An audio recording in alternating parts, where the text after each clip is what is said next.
there is definitely other components, the mind games or the body craving more nourishment at this time in my life, a deeper. So I do think that holistic approach is going to be very helpful, and not thinking that this is going to be an easy fix, but just work with it and try to understand it better, because then I'll be able to handle it more effectively.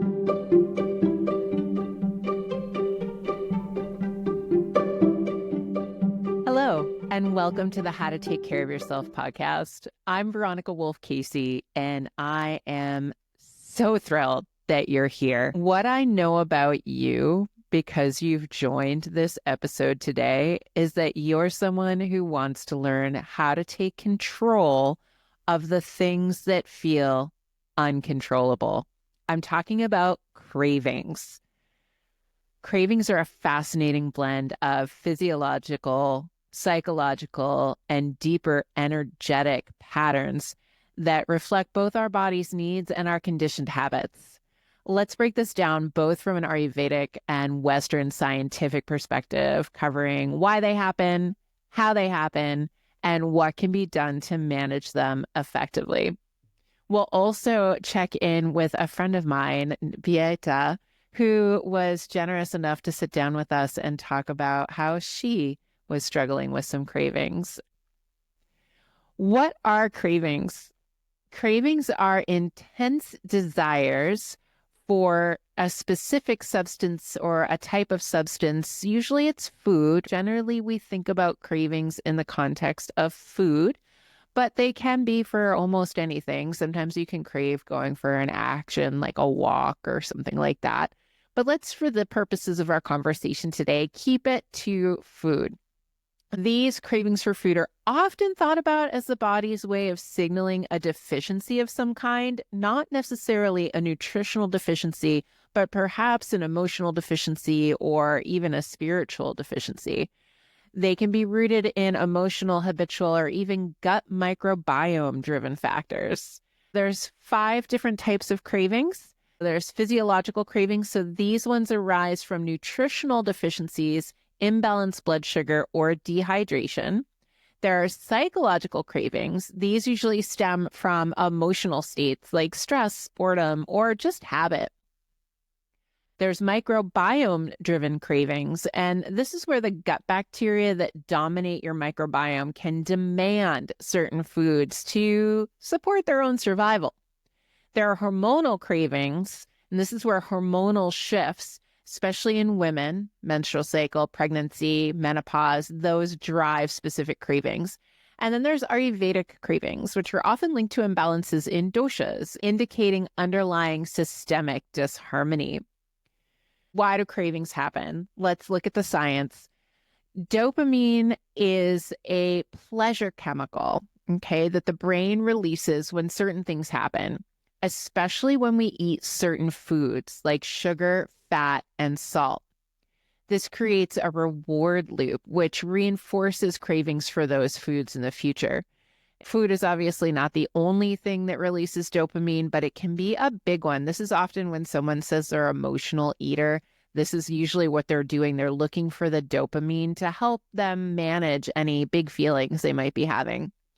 Then there's also blood sugar dysregulation. And so when blood sugar levels drop, hypoglycemia, the body signals a need for quick energy, which often leads to cravings for things like sugar and refined carbohydrates. Higher sugar foods can spike blood sugar, which then leads to the crash, which then perpetuates the cycle.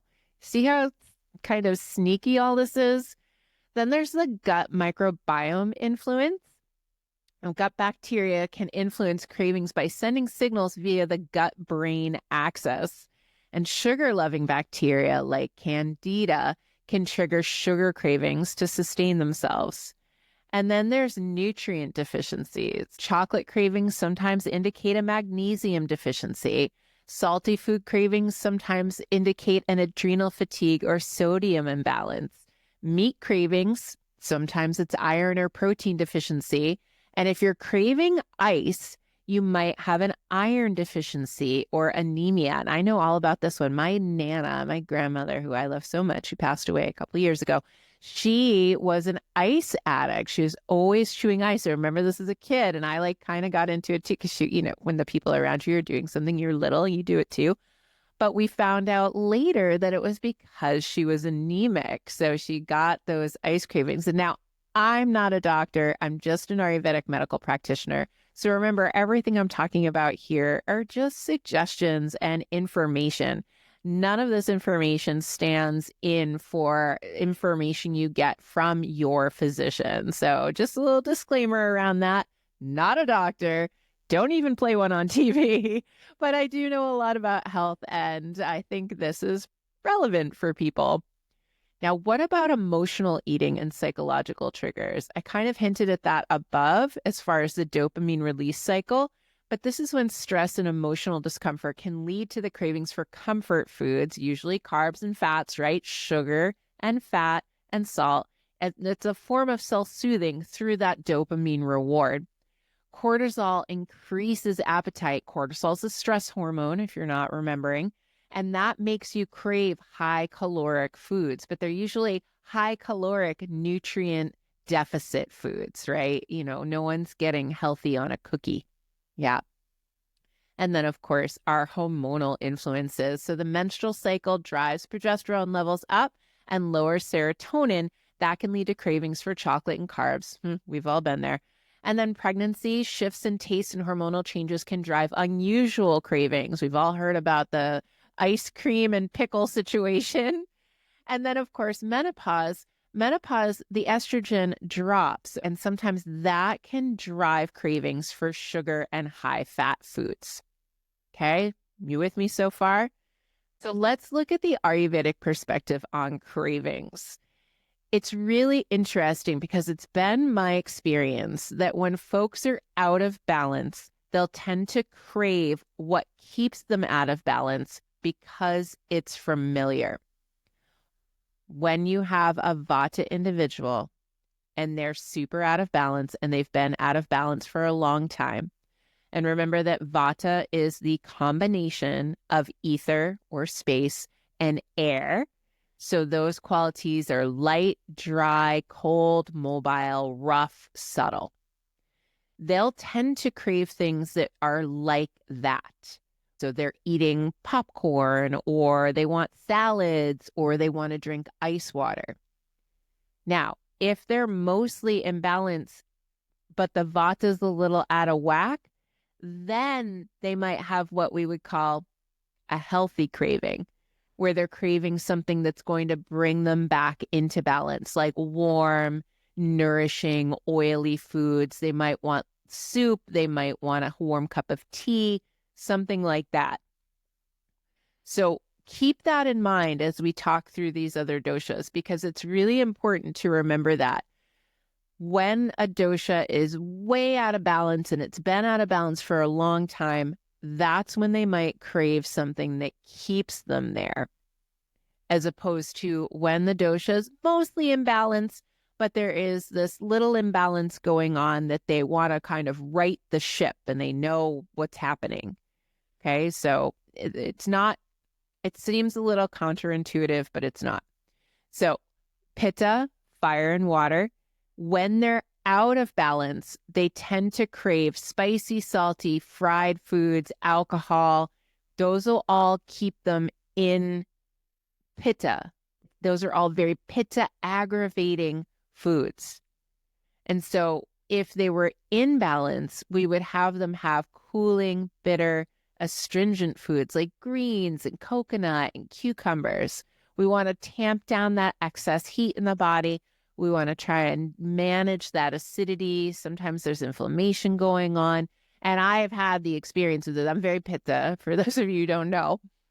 And I was very out of balance for a long time. And I used to drink a lot. And I loved Szechuan food, which, if you don't know, is very spicy, salty, oily, fried. It was not a good combination.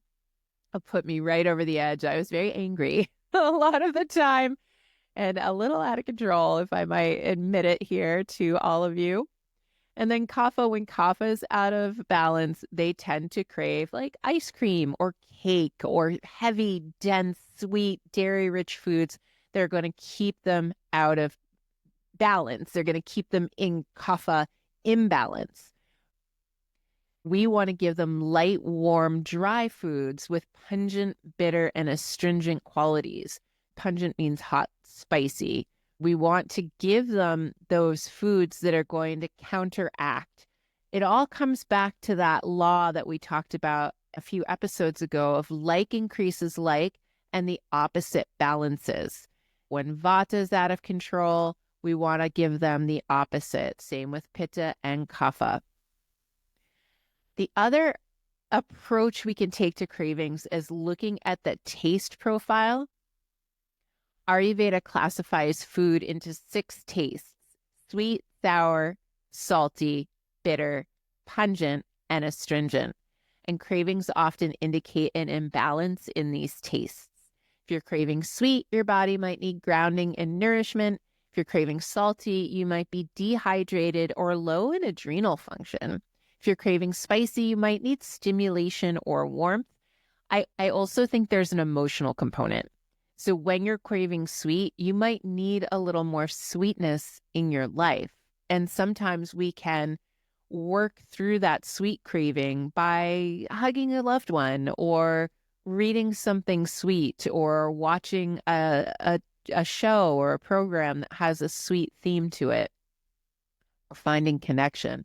Often that's, I find that a lot when people are craving sweet, they're craving connection.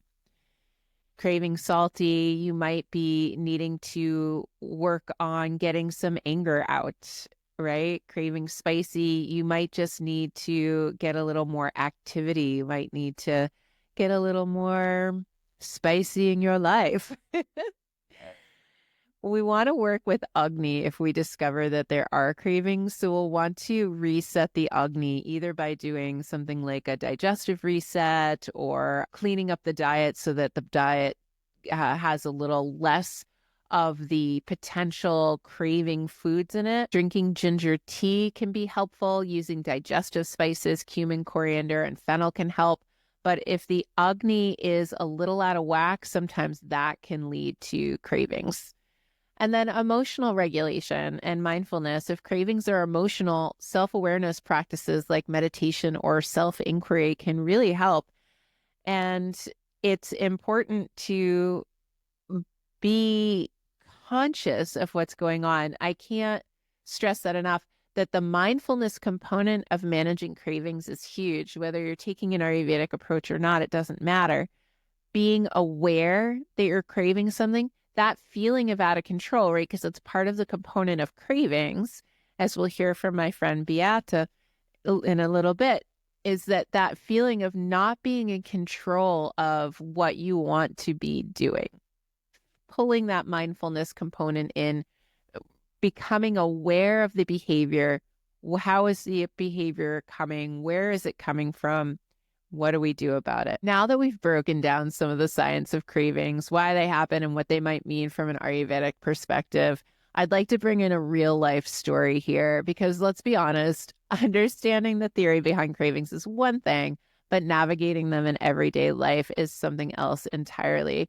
I sat down with Beate, who's been struggling with chocolate cravings that seem to have a mind of their own, and she's not alone in this. So many people find themselves reaching for that one thing over and over, wondering why they can't stop.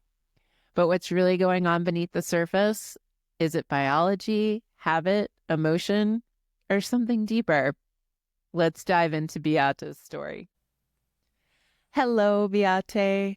Thank you so much for being here with us on the How to Take Care of Yourself podcast, all about cravings, which is a topic that I think everyone is interested in.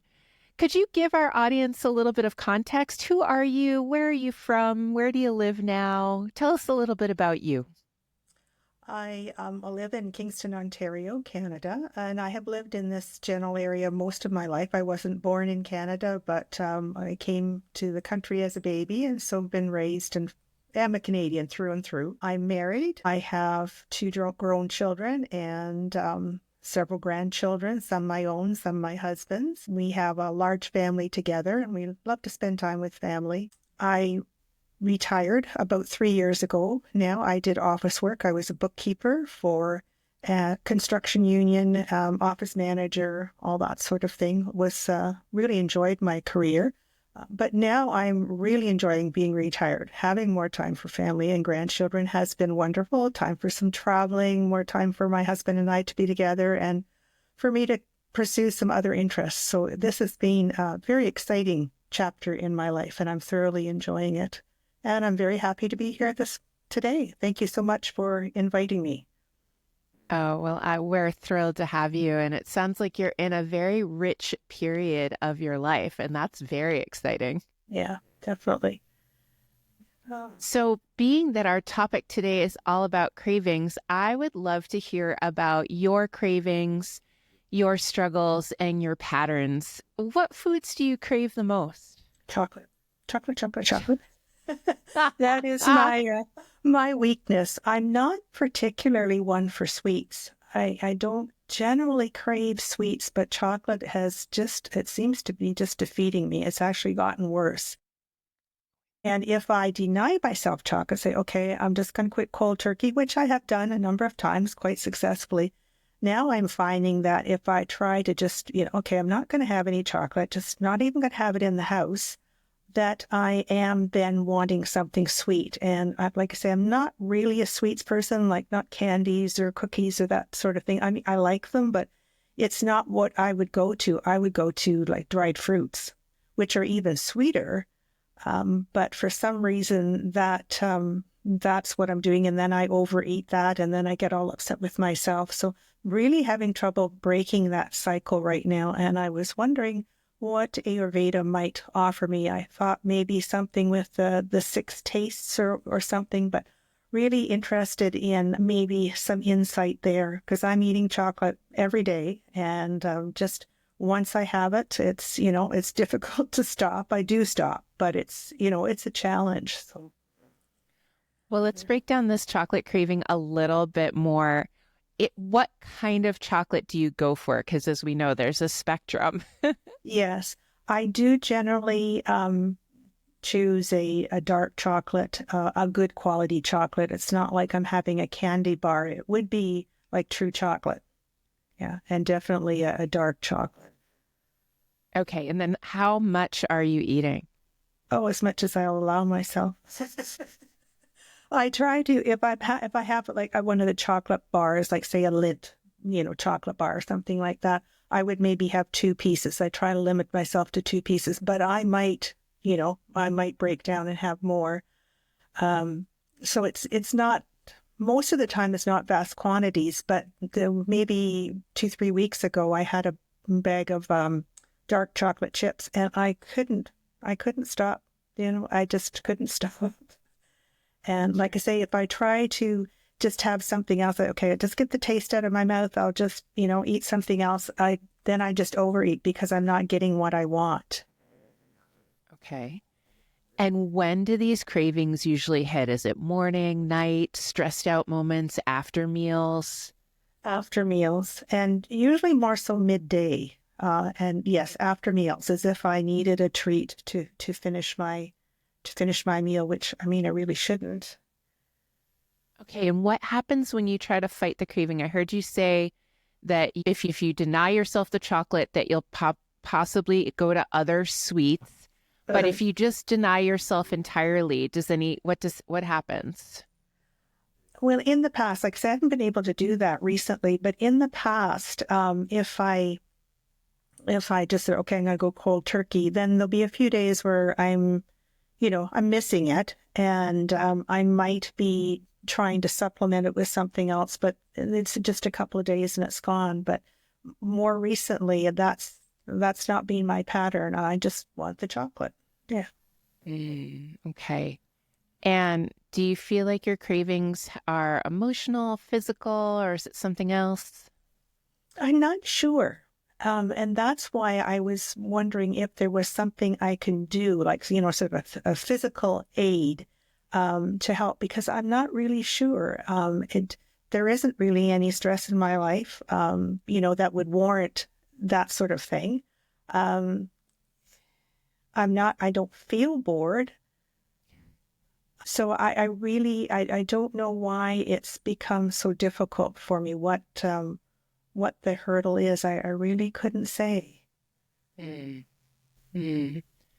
I mean, I have had a pattern in the past, and I've been working through that for probably 30 years of some emotional eating or boredom eating, or eating by the clock rather than by hunger. That has been a pattern of mine. So, I mean, it could be any of those things that I'm just not recognizing in myself. And that's kind of why I was hoping for a little bit of help just to kind of get me over the hump. And then, maybe I could understand it better when I'm on the other side of it.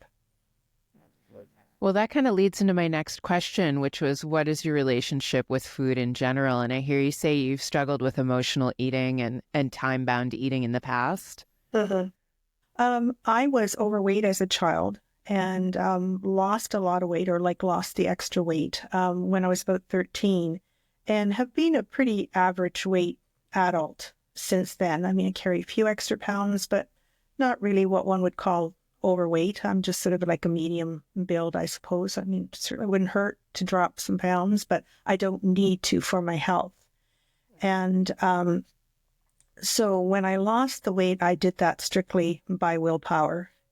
And I think between being overweight as a child, and I think I did a bunch of emotional eating even as a child, then being very strict where I was allowed food. I went to the mentality that I'm allowed to eat this, I'm not allowed to eat this, I'm allowed to eat here. And I'm still struggling to get past all of those things, I think, if I were to be honest, that I don't have a really relaxed or healthy relationship with food. Interesting. Yeah, I mean, I do eat well. Like my husband teases that, I've got, iron will, and I only eat what's healthy. And so from when people see what I eat, they don't feel how I feel inside, that it's kind of like, okay, it's regimented. I allow myself this, or I don't allow myself that. So I'm sure chocolate is kind of, in a way, now that I'm talking about it, maybe in a way a revolt, like, playing a little bit of a temper tantrum on myself, sort of like, well, you won't let me have this, you won't let me have that. Well, I'm going to have chocolate, to heck with you. So, I think that might be a little bit of a mind game that I'm playing with myself. It's very possible. I don't know. Yeah, it does. It from you talking about it does sound a little bit like a rebellion. Mm-hmm. Mm-hmm. Tell me a little bit more about growing up. Tell me a little bit more about being a teenager and how was life then? I was in a large family. There's 5 of us. I was the second of the 5 children. We had a pretty average childhood. We lived out in the country, so a little isolated in those days. It was, I think, overall, it was a good childhood. I was very close to my older sister. We're Irish twins, so we were very close in age.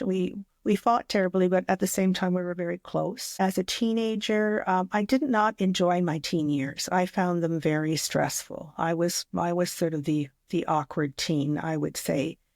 And though I had friends and had a boyfriend and not a bad experience, it was very anxious for me as a teen. Mm-hmm.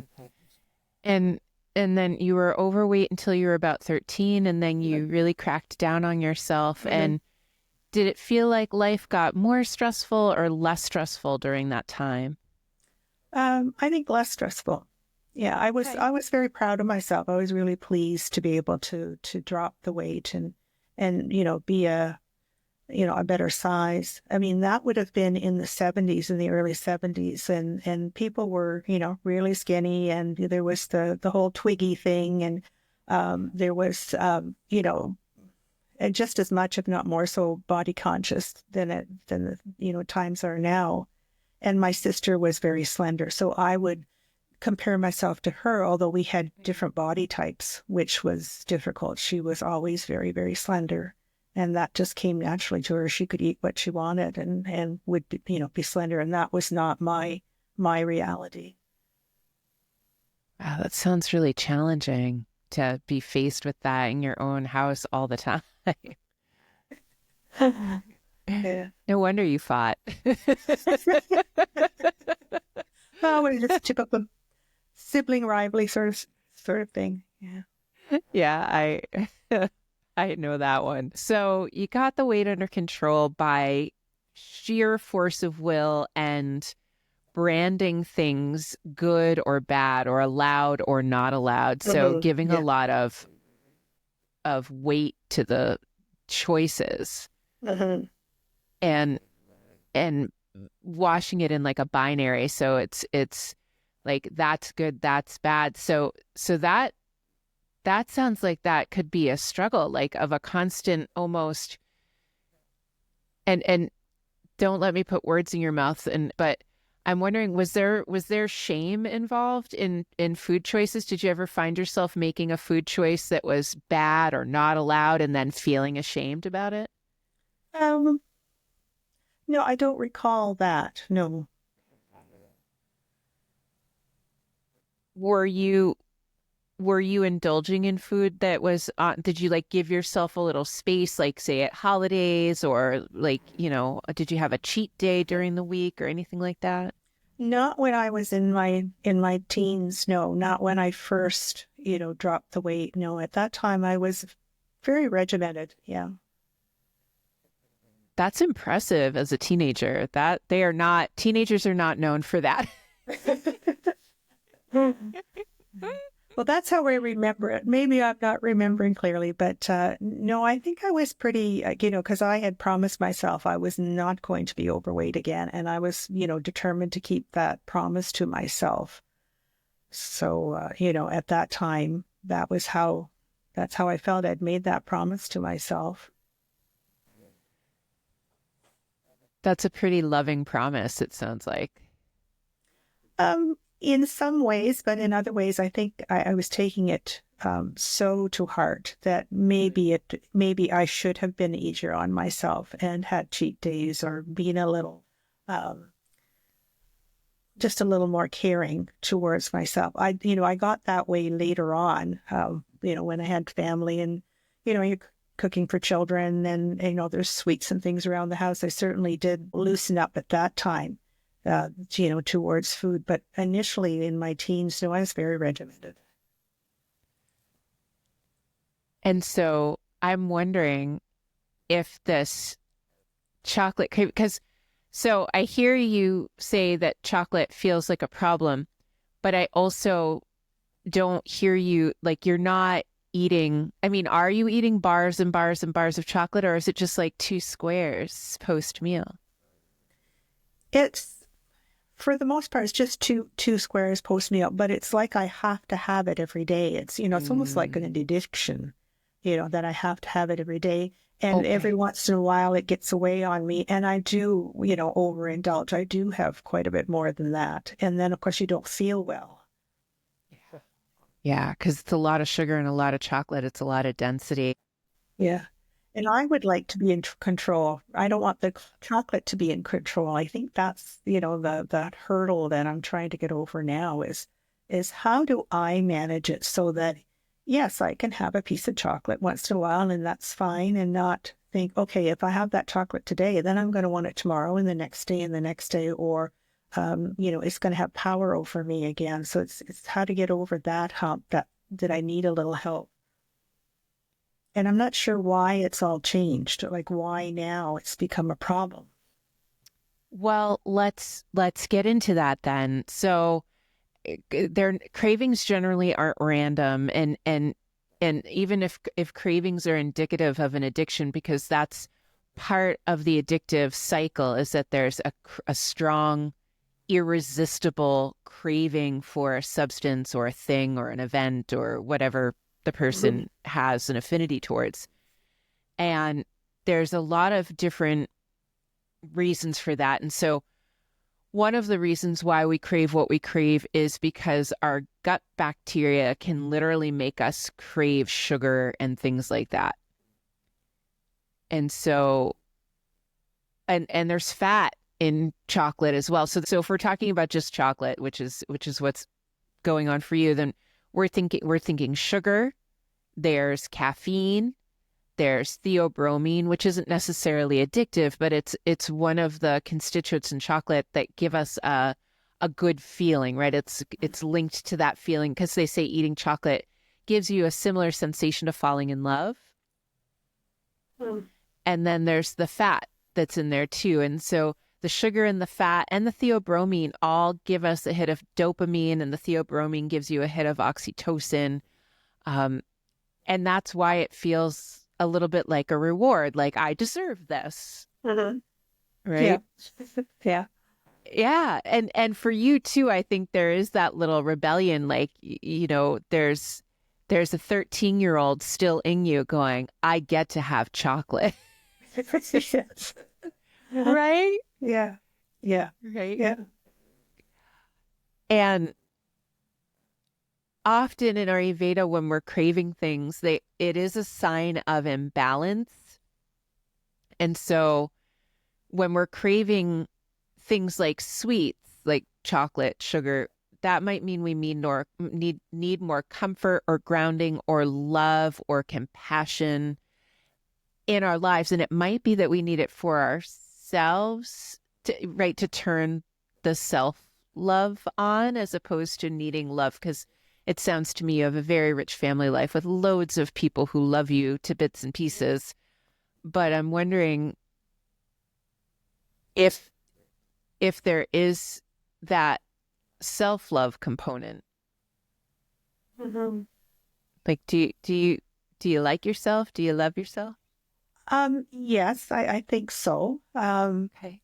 And again, that is one thing that I've been working on, in personal growth for many, many, many, many years, to not be so hard on myself, not to judge so harshly.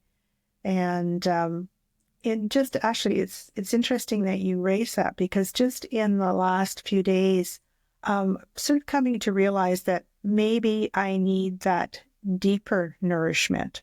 There are a few things going on in my life, like not in my life, but in my body, that one would say, okay, that's like deeper nourishment. And it's part of it's, the aging process. You're in your senior years. And so then your body is a little more depleted. Like I'm having a little problem with my knee, and it's just age, nothing serious, nothing to worry about. But, it's enough of a problem that it's really pushed itself to the forefront. I also, in the winter, being in the northern hemisphere, like our climates are very similar. You know all about it. I have a problem with my nails chipping and my fingers cracking in the winter. So that's all, you could say that's part of the aging, but it's also sort of drying. And it just sort of came to me that I think I need deeper nourishment. Like I think I feed myself reasonably well, and that I cover all of the food groups and everything. And I treat myself well. I have a yoga practice, I have a meditation practice. I take time to read. I take time to, to enjoy myself.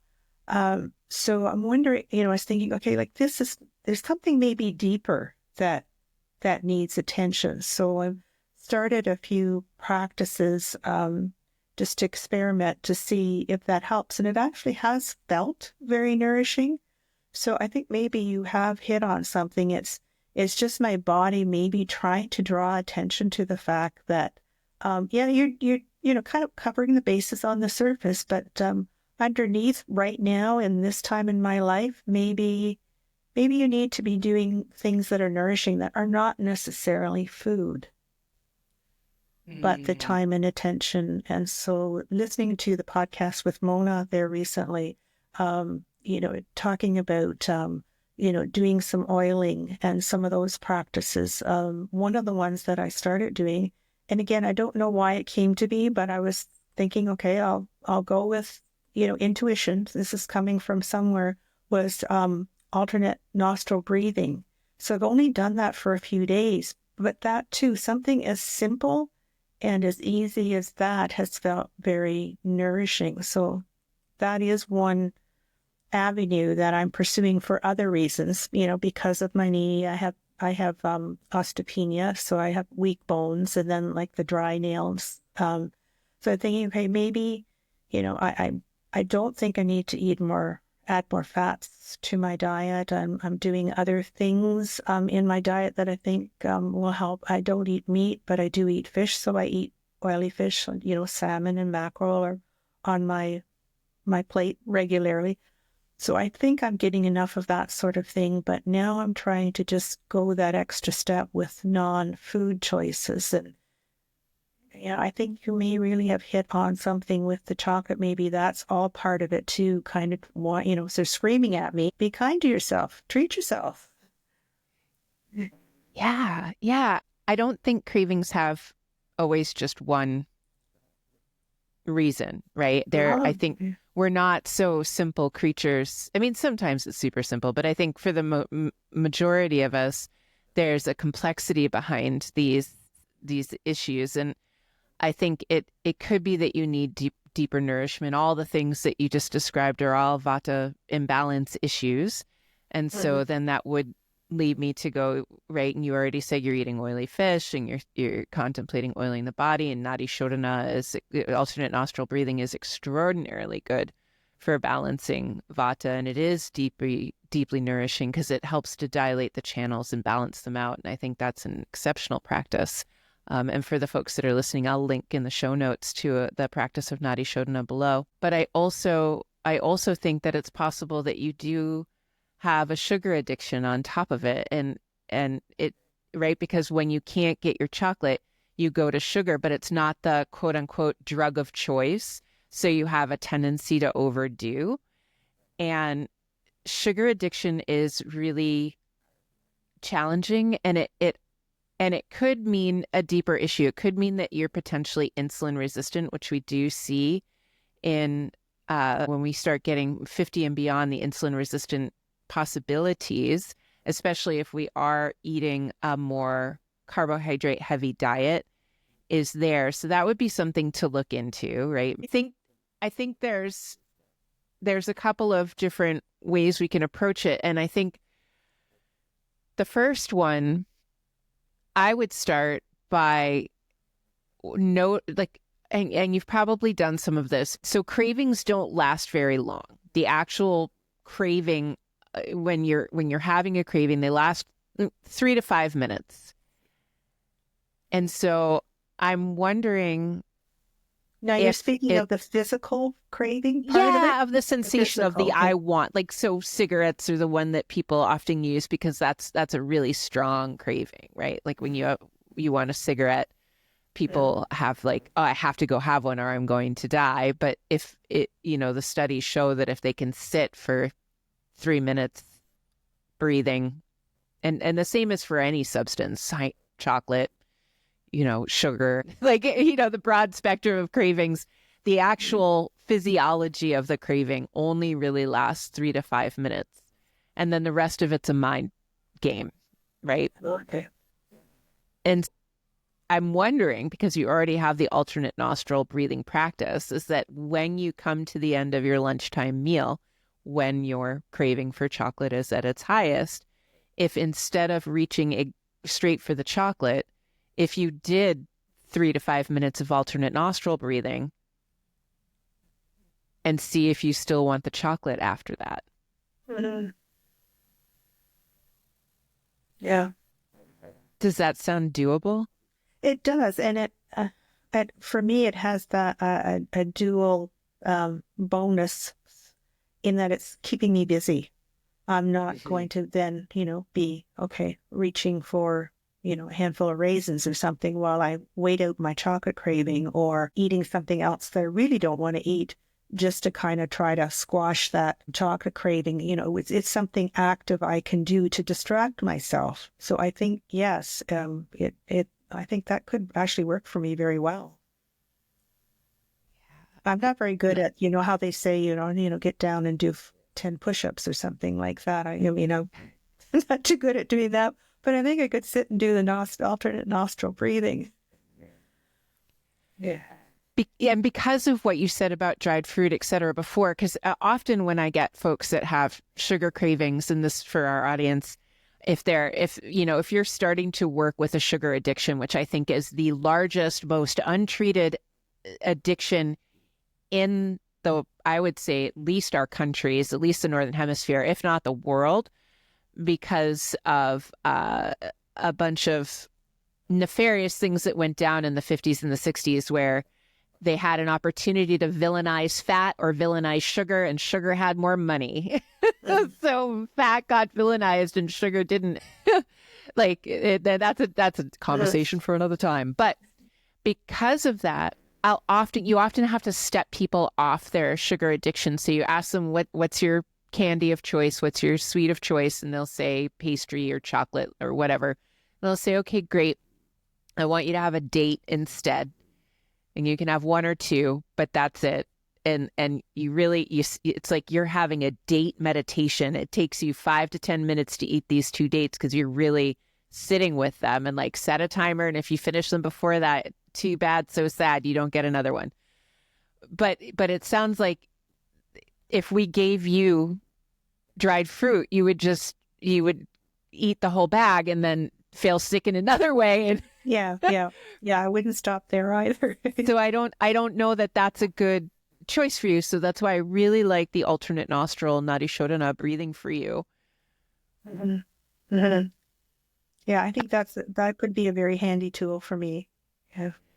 Because that's also comforting and grounding, which I think is part of why you're reaching for the chocolate. And it's a very tangible way of you showing yourself self-love through nourishment of the senses. Mm-hmm. And so I think it works on all the levels that we need it to. And I think that's really going to be helpful, because a lot of times cravings have to do with blood sugar, or there's there's something going on where they're not eating the appropriate foods for their constitution, so they're not getting the appropriate minerals or nutrients. But that doesn't sound like that's what you're dealing with. I think there's room for improvement there too. Eating for my constitution, that's something I'm continuing to learn. And one of the things that the really big takeaways for me from your podcast is learning. I've done some reading of on Ayurveda, and I have met with Mona once or twice some time ago, but have had some professional guidance. And it always seemed very complicated to me, and I would kind of fall off the train. And you're making it very simple and accessible. All of your guests have really put it very concisely, like really doable steps. Sort of, you don't have to make it complicated. You're constantly saying that take one simple step at a time, which is what I have done over the years. Like I say, I kind of veer away a bit, but each time I maintain one or two practices. So it's been adding. And now listening to your podcasts, it's really helped, because I've had some very concrete takeaways, and I no longer believe that it's complicated. You keep telling me that it's simple, and you keep giving me simple things to do. So that has been very, very helpful. So thank you very much to you and your guests for that. Well, and now you're among that group of guests who are here helping. Right? Because listening to your story, our audience is going to see themselves in that, and perhaps gain deeper insights on what their cravings mean and how they can navigate. So thank you for being willing to come on and talk about your situation with everyone. Yep, my pleasure. My pleasure. So are you feeling like you have some good comprehensive tools? Yes, definitely. I do. Yeah. And a little more insight too, in that it is definitely on more than one level of we're complicated creatures. And yes, there's maybe like you indicated, like the sugar craving, or maybe even caffeine or something that, so there's something physical going on inside, and maybe a bit of an imbalance in the gut as well. That could very well be. But I think that for me, there is definitely other components, the mind games or the body craving more nourishment at this time in my life, a deeper. So I do think that holistic approach is going to be very helpful, and not thinking that this is going to be an easy fix, but just work with it and try to understand it better, because then I'll be able to handle it more effectively. Exactly. And there are little other things you can do. So if you think it's an issue with the gut microbiome, it is time to start adding fermented foods into your diet. So maybe add a little kimchi or a little sauerkraut, or if you have another favorite, like sometimes you can find those excellently homemade fermented pickles that people are selling. So that might be an option too. And then, try the Nadi Shodhana. And then what you might do is, after the Nadi Shodhana, if the chocolate craving's still there, then maybe you go for a short 5-minute walk, because that's another way, is if you can get out of your environment, get into something else, get out and of the then kitchen. come back. Get away from there. Get your hand out of the cookie jars. My husband says lots of strange things, but that's one of them. Step away from the cookie jar. And we don't even have a cookie jar, so I'm not sure what that's about, but that might be another thing. So adding to your list of tools, what are some other little things that you could do instead of reaching for that chocolate that aren't another substance? Well, I think you've covered my go-tos, which would be a walk. I love to walk.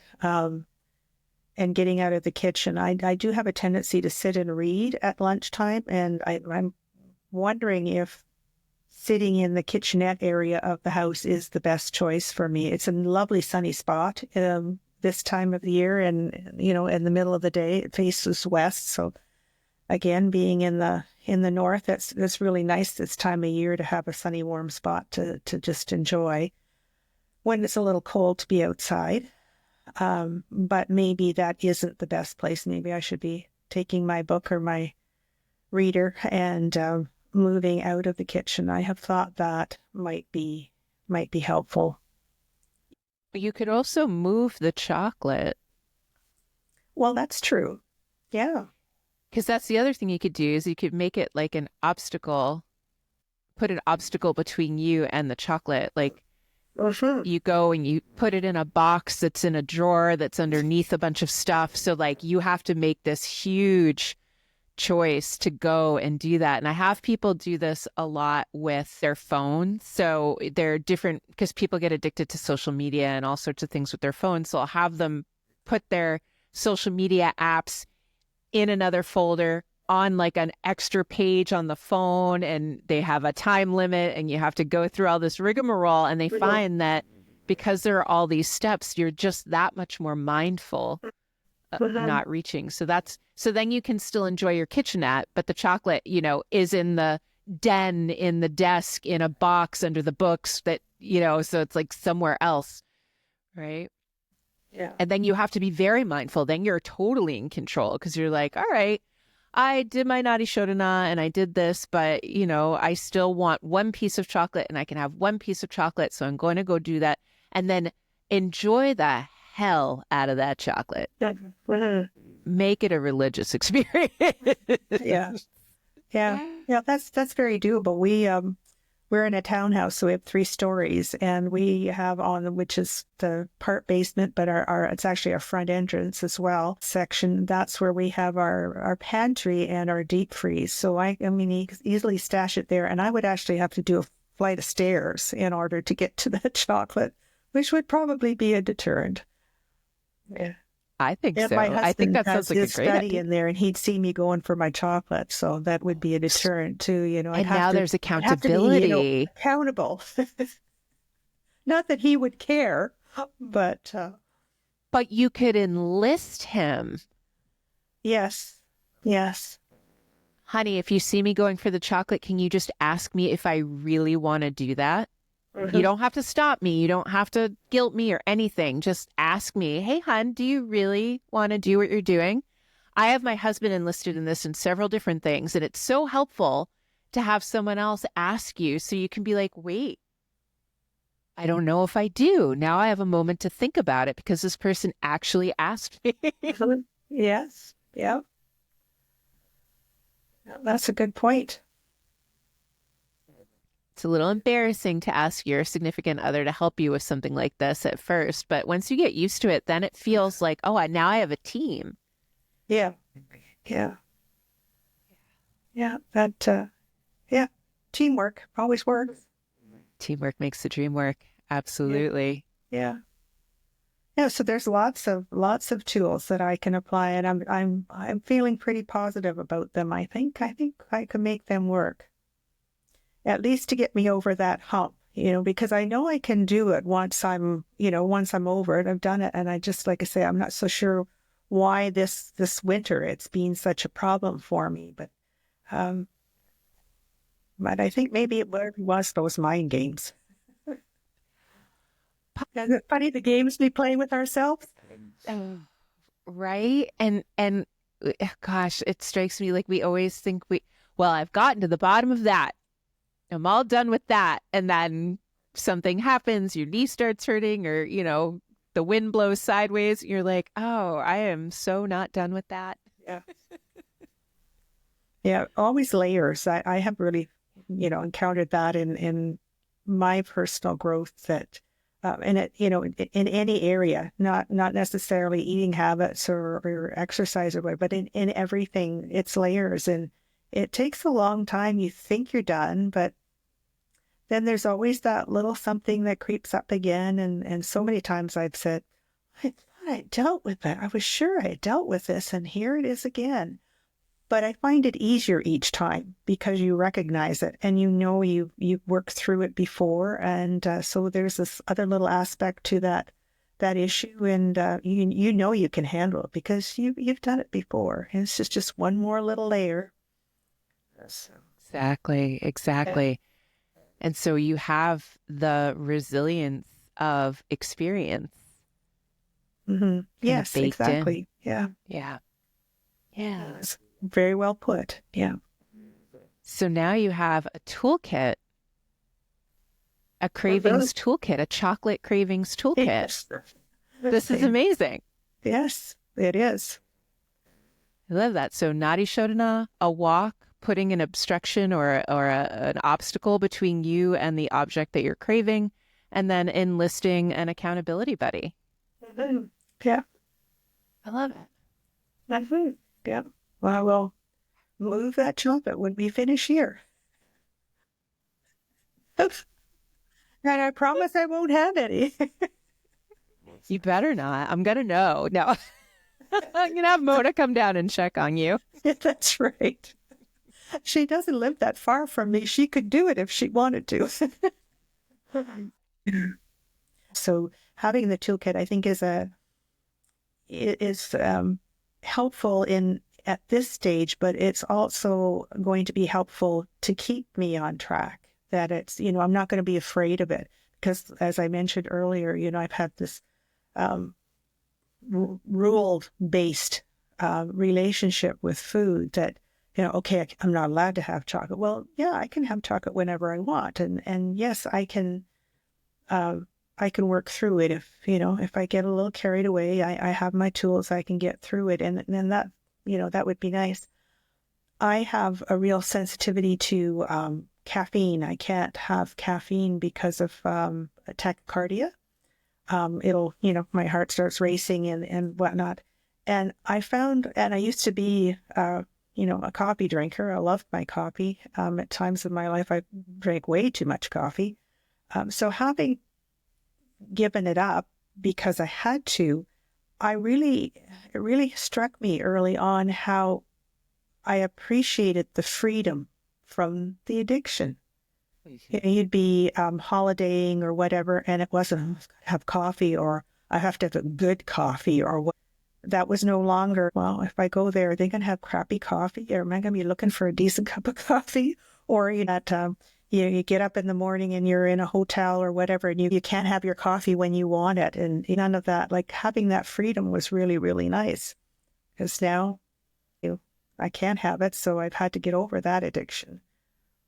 And I do have to be careful with the chocolate because of that too. That's always kind of in the back of my mind. If I overdo in the chocolate, I could be putting myself at risk for having an episode of tachycardia. So that was what I was thinking when you were telling me that story. Yeah. And I'm like, oh, you gave up the coffee, but honey, you're eating the chocolate, which is, especially dark chocolate, it's more intense, right? Yeah. There's a more caffeinated load there. Yeah, and I really notice, certain brands or whatever, that they obviously have way more caffeine, and, steer clear of those. Yeah. Yeah. Mm-hmm. Well, how are you feeling now? Good.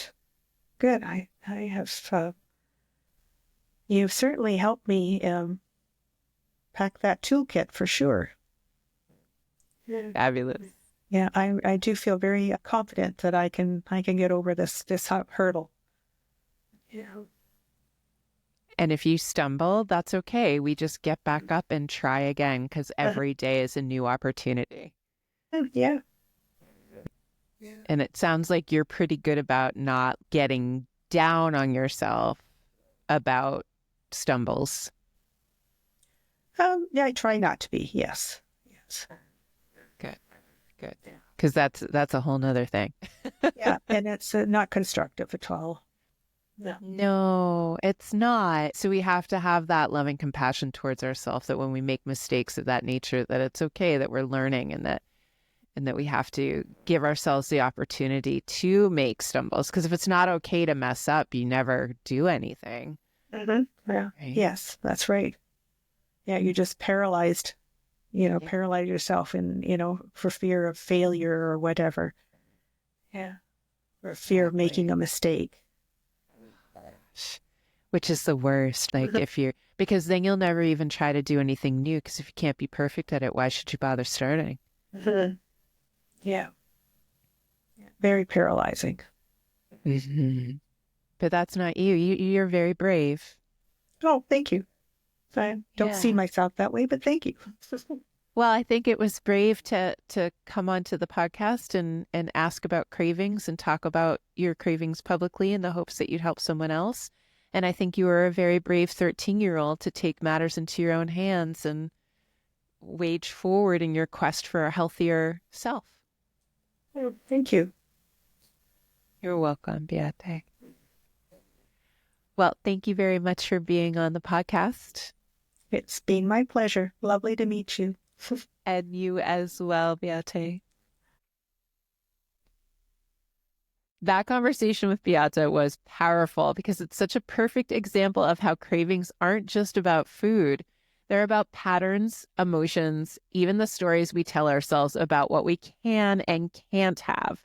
And here's the thing. What Beate shared is something so many of us experience. That push and pull between control and indulgence, between craving something and resenting its hold on us. What I love about where we landed is that she now has a toolkit, and maybe you'll find some of those tools helpful for your cravings as well. She's not just fighting cravings, she's working with them. And if you're listening and thinking, wow, I do this too, I want you to take a step back and ask yourself, what's the real craving underneath the craving? And what's one small shift that you can make to start working with your body instead of against it? The toolkit that I gave Beate isn't your only solution, though. There are many strategies to manage cravings. Balancing blood sugar is a big one. Protein and healthy fats keep blood sugar stable. If you're always reaching for carbohydrates, especially processed carbs, you're going to have a hard time. Carbohydrates spike you and drop you, spike you and drop you, spike you and drop you. It's just this like never ending cycle. Protein and fat are really where it's at. Ooh, that could be a bumper sticker. Protein and fat is really where it's at. Okay, I'll stop. You need to eat regularly. You have to know what your schedule is and eat on your schedule. Train your body when to expect food and start to cut out the snacks. If you're always eating and your body never gets a chance to rest and digest, that's going to contribute to blood sugar imbalances as well. And then be serious about optimizing your gut health. I talked to Beate about eating probiotic foods, but it's important, I think, for everyone pretty much. Prebiotic and probiotic foods are extremely helpful to help shift your gut bacteria to a healthy state. I really like kimchi. I'm a kimchi person, but sauerkraut's a good idea. And honestly, there are people making all sorts of really neat ferments now. Go to your local farmer's market, check out what's available. Limit sugar and processed foods. I like to say in our house, nothing with a barcode, nothing in a bag, nothing in a box. We have limited things that come like that, but for the most part, I try to make everything from scratch. Now, I know that's not a reasonable idea for everyone, but I know you can go a long way towards eating food in its most whole form possible. Eating real food that hopefully you made yourself, or finding products that use whole food ingredients instead of hyper processed foods. Mindful eating. This is my favorite thing. Are you hungry? Ask yourself the question. Are you actually hungry, or is there something else that you need? Sometimes it's that you're dehydrated, so try to drink some water before. Sometimes it's that you need to just get up and go for a little walk.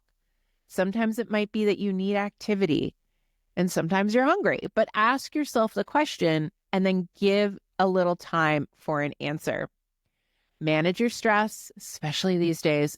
I don't care what side of the coin you're flipping, but stress is at a really high level for a lot of people right now, and it's important to manage it. That might mean getting away from the stressors, which might be your media and your phone, the TV, etc.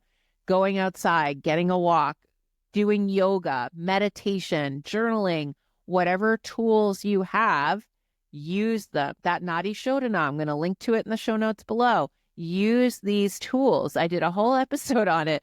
Go back and watch the episode. I'll link to that too. But manage your stress and then identify your triggers. And it might even be helpful to keep a cravings journal to understand your patterns. So X happened, and then I did this. Well, what was it about that thing that happened that made you do that? Can you start to identify that? And then I really like tactical approaches, delaying the craving. You heard me tell Beate that cravings usually last 3 to 5 minutes, at most 10 minutes. And if you can last past that time frame, the craving will pass. And this is coming from me. I smoked cigarettes, I drank alcohol, and I was addicted heavily to both. And I managed to get through those cravings. I got through those addictions through using all of these different tools. But especially the waiting. If you can distract yourself, go do the Nadi Shodhana, get up, go for a walk, go do jumping jacks, go do a Sudoku. I don't know, do something else, but give yourself a time, 10 minutes if you need to, 3 to 5 minutes, whatever, however, start to figure that out. Maybe that's part of your craving journal. How long did the craving last? But if you distract yourself, you might not notice.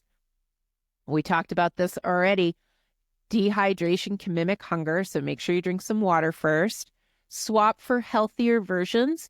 A lot of times when I have folks that are addicted to sugar, I'll have them change to dates. Just a small swap. It starts the process of getting them off sugar. And so if you're feeling like you want something sweet, go have a date, have 2, take your time, eat them as a meditative practice, and then once they're gone, they're gone. And make sure you're regulating sleep. Poor sleep increases cravings due to different imbalances. You want to make sure, and we all know this, when you haven't slept, not only do you crave things, you give yourself permission because you're like, well, I didn't sleep, so I'm going to go have whatever it is I want. And that's all due to these hormonal imbalances that happen. Whew.